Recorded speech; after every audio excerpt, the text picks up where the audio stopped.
Hello friends, आज हम math के कुछ बहुत ही इम्पोर्टेंट क्वेश्चन को देखने वाले हैं कि इसको कैसे सॉल्व करते हैं, जो कि कॉम्पिटिटिव एग्ज़ाम में बहुत पूछा जाता है और हमारे एग्ज़ाम के लिए काफ़ी इम्पोर्टेंट है। तो चलिए देखते हैं इसको कैसे सॉल्व किया जाता है।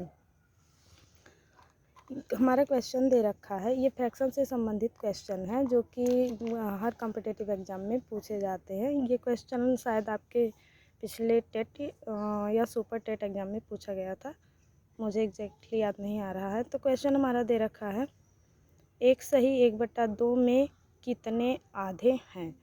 तो हमसे क्या पूछ रहा है कि कितने आधे हैं 1/2 में।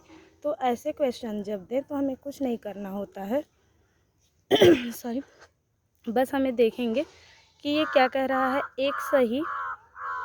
1/2 में कितने आधे हैं। जब देख कि में कितने आधे हैं तो इसका मतलब यह होता है कि हमसे यहाँ भाग करने के लिए कहा जा रहा है। जैसे जब लिखा होता है का, जैसे 40 का 3%, तो का मतलब क्या होता है, गुणा। वैसे ही जब में लिखा रहे में कितने, तो समझ आइए कि हमें भाग करने के लिए कह रहा है। तो यहाँ क्या है, 1/2 में कितने आधे हैं। तो आधे का मतलब क्या होता है, आधे का मतलब होता है 1/2, ये तो सबको पता है। और ये भाग देना है, तो ये हो जाएगा 1/2 भागा 1/2। अब भाग का सीधा सा प्रोसेस है, क्या करते हैं, इसको पहले सही बटा से चेंज कर लेंगे।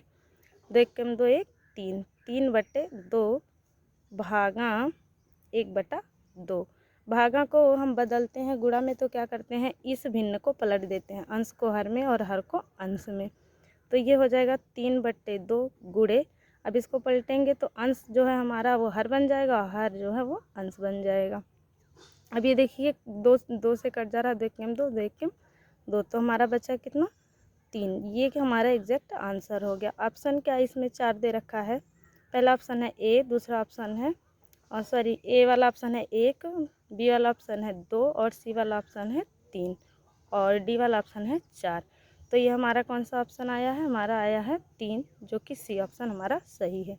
इस तरह के क्वेश्चन कॉम्पिटिटिव एग्जाम में बहुत पूछा जाता है और इसको सॉल्व करने का यही सिंपल सा तरीका है कि जिस भी संख्या में पूछ रहा है कि कितने आधे हैं या कितने 1/3 है या कितना कोई भी संख्या दे रखा होता है, तो हमें कुछ नहीं करना होता है। बस जो जिस संख्या में आधे या 1/3 पूछ रहा है, उसी संख्या में हमें उससे भाग दे देना होता है। भाग का सीधा सा यही प्रोसेस है। इसी तरह से और कॉम्पिटिटिव एग्जाम में काफ़ी क्वेश्चन पूछे जाते हैं। तो इसको हम अगला क्वेश्चन देखते हैं कि कैसे सॉल्व होगा। हमारे इस तरह के क्वेश्चन अगर एग्ज़ाम में आए तो गलत ना हो, उसके लिए हमें 3-4 प्रश्नों का हम क्या करेंगे, इसका बार बार रिवीजन कर लेंगे, जिससे ये हमारा कंफर्म हो जाएगा कि इस क्वेश्चन को कैसे लगाते हैं। तो इसी तरह का एक अगला और क्वेश्चन दिया हुआ है, 3 सही 1/3 में कितने 1/6 हैं। पहले क्वेश्चन जैसा ही, बस नंबर चेंज हो गया है। तो चलिए देखते हैं क्या क्वेश्चन है। 3 सही 1/3 में कितने 1/6 हैं। में अगर दिया है कितने, तो इसका मतलब क्या हो जाएगा, भागा हो जाएगा 1/6। भाग देने का सिंपल सा तरीका क्या है, पहले हम पहली संख्या को क्या करेंगे, सही बटा में बदल लेंगे। तो ये कितना हो जाएगा, 3 × 3 = 9, 1 10। ये हमारा आ जाएगा 10/3 भागा 1/6। इसको सॉल्व करने का तरीका क्या है, हम क्या करते हैं, भागा को बदलते हैं मल्टीप्लाई में। मल्टीप्लाई में बदलने के लिए क्या करना होता है, इसको हमें चेंज कर देना होता है, अंश को हर में और हर को अंश में। तो चलिए इसको करके देखते हैं। ये कितना हो जाएगा, 10/3 गुणे, ये 1/6 है तो ये पलट जाएगा, कितना हो जाएगा, 6/1। अब इसको काट देंगे तो कितना आ जाएगा, 3 × 1 = 3, 3 × 2 = 6, ऊपर 10 है और गुणे में 2 है तो कितना हो जाएगा, 10 × 2 = 20। इसका मतलब यह हुआ कि 3 सही 1/3 में कितने 1/6 आएंगे, 20 1/6 आएगा। हाँ, तो हमारा आंसर कितना हो जाएगा, 20। अब ऑप्शन देखेंगे, दे रखा है ए ऑप्शन है 12, बी ऑप्शन है 15, सी ऑप्शन है 18 और डी ऑप्शन है 20। तो हमारा करेक्ट आंसर है डी, जो कि 20 आया है। इसी तरह भिन्न से पे आधारित जो कि कॉम्पिटिटिव एग्जाम में क्वेश्चन पूछे जाते हैं, चलिए आइए देखते हैं थोड़ा अलग प्रकार के अगर वो दे रखे हैं तो उसको कैसे सॉल्व करते हैं। इसी तरह से भिन्न के ही जोड़ और घटाने पर आधारित हमारा अगला क्वेश्चन दे रखा है। 10 सही 1/2 मीटर लंबी रस्सी से 4 सही 5/8 मीटर काटा गया। एक 10 सही 1/2 मीटर लंबी रस्सी है जिसे इतना भाग काट लिया गया, शेष रस्सी की लंबाई बताइए। तो क्वेश्चन पढ़ने पर ही हमें पता चल जा रहा है कि हमारा जो रस्सी है इतने मीटर लंबा है, उसमें से इतने मीटर काट लिया तो शेष क्या बचेगा। इसका मतलब यह हुआ कि इसमें से हम इसको घटा देंगे। तो चलिए देखते हैं। तो हमारा सोल्यूशन हो जाएगा 10 सही 1/2 माइनस 4 सही 5/8। इसको पहले सही बटा में चेंज कर लेंगे तो ये कितना हो जाएगा 10 दूना 20, 1 21/2 माइनस ये कितना हो जाएगा 8 चौक 32 और 5 37/8। अब क्या करते हैं इस तरह के क्वेश्चन में, अभी हमारा फ्रैक्शन का एक घटाना बन गया है। इसको क्या करेंगे, एलसीएम ले लेंगे। 2 और 8 का एलसीएम कितना हो जाएगा 8। यहाँ से भाग देंगे 4 मिलेगा तो 4 से गुणा करना पड़ेगा 21 में। तो 21 चौक के कितना हो जाएगा 84 माइनस ये कितना हो जाएगा 8 एकम 8 एक ही मिलेगा। 1 का गुणा 37 में करेंगे तो 37 ही हो जाएगा। अब इसको हम घटा लेंगे सीधे तो हमारा आंसर कितना आ जाएगा, घटा लेंगे। यहाँ 14 में से 7 गया 7 और यहाँ कितना बचा है 4 47/8। अब इसको हम मिक्स फ्रैक्शन में चेंज कर लेंगे क्योंकि ऑप्शन हमारा मिक्स फ्रैक्शन में दे रखा है। आंसर तो यह हमारा हो गया लेकिन हम इसको ऑप्शन के हिसाब से चेंज करेंगे। तो यहाँ कितना हो जाएगा, इसको भाग दे लेंगे तो आ जाएगा 8 × 5 = 40। 40 से घटाएंगे 7 और बचेगा 8। तो 5 सही 7/8 मीटर।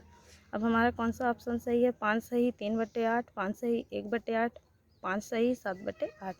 तो हमारा ऑप्शन सी जो है वो करेक्ट है। इस तरह के क्वेश्चन कॉम्पिटिटिव एग्जाम में बहुत पूछे जाते हैं। इसमें कुछ नहीं करना होता, बस हम क्वेश्चन को ध्यान से पढ़ेंगे तो हमें पता चल जाएगा कि इस क्वेश्चन में हमें जोड़ना है या घटाना है।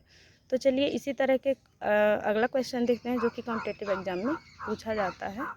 चलिए हमारा अगला क्वेश्चन जो कि बहुत ही ज़्यादा इम्पॉर्टेंट है, ये लगभग हर साल कोई भी टीचिंग एग्ज़ाम हो या रेलवे का एग्ज़ाम हो या एसएससी का, लगभग यह एक क्वेश्चन लगभग हर कॉम्पिटिटिव एग्ज़ाम में जहाँ की मैथ पूछा जाता है वहाँ पूछा जाता है। तो चलिए देखते हैं इसको सॉल्व कैसे करते हैं। क्वेश्चन हमारा दे रखा है, नेहा 1 घंटे में एक किताब का 1/3 भाग पढ़ती है।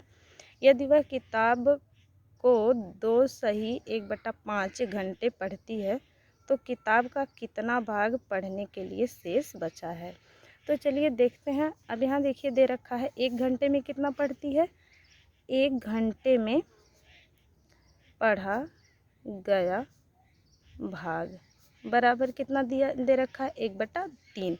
मतलब कि पूरे एक किताब का 1/3 भाग वह 1 घंटे में पढ़ लेती है।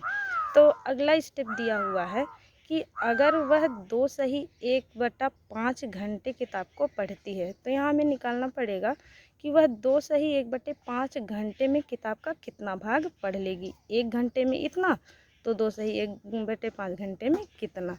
तो 2 सही 1/5 घंटे में पढ़ा गया भाग बराबर क्या होगा, समय क्या दे रखा है, कितने घंटे पढ़ रही है 2 सही 1/5 घंटे। जब वह 2 सही 1/5 घंटे पढ़ रही है और 1 घंटे में 1/3 भाग पढ़ती है तो क्या होगा, इसमें इसका गुणा कर लेंगे। ये कितना हो जाएगा 2 × 5 = 10 से 11, 11/5 गुणे 1/3 मतलब कि 11 एकम 11/5 15। वह 2 सही 1/5 घंटे में कितना भाग पढ़ ले रही है, 11/15 भाग किताब का पढ़ ले रही है। अब शेष भाग जो पढ़ने के लिए बचा है वह कितना बचा है, तो शेष बचा भाग बराबर क्या हो जाएगा, पूरी किताब कितनी है एक पूरी किताब है, उसमें से इतना पढ़ा जा चुका है तो बचा कितना रहेगा, जितना हम एक में से घटा देंगे। तो 1 - 11/15 ये हमारा हो जाएगा। कितना हो जाएगा 15 एकम 15, 15 में से 11 निकालेंगे कितना आ जाएगा 4/15 भाग। इसका मतलब उसने किताब का 11/15 भाग पढ़ लिया है और 4/15 भाग शेष पढ़ने के लिए बचा हुआ है। तो हमारा आंसर कौन सा हो जाएगा? पहला ऑप्शन दे रखा है 1/3, दूसरा ऑप्शन दे रखा है 1/5, तीसरा ऑप्शन है 1/15, जो कि हमारा करेक्ट आंसर है। तो हो जाएगा हमारा आंसर सी। तो ये था कुछ इम्पोर्टेंट क्वेश्चन। अगर आपको समझ में आया हो तो कमेंट करके ज़रूर बताइए। Thank you.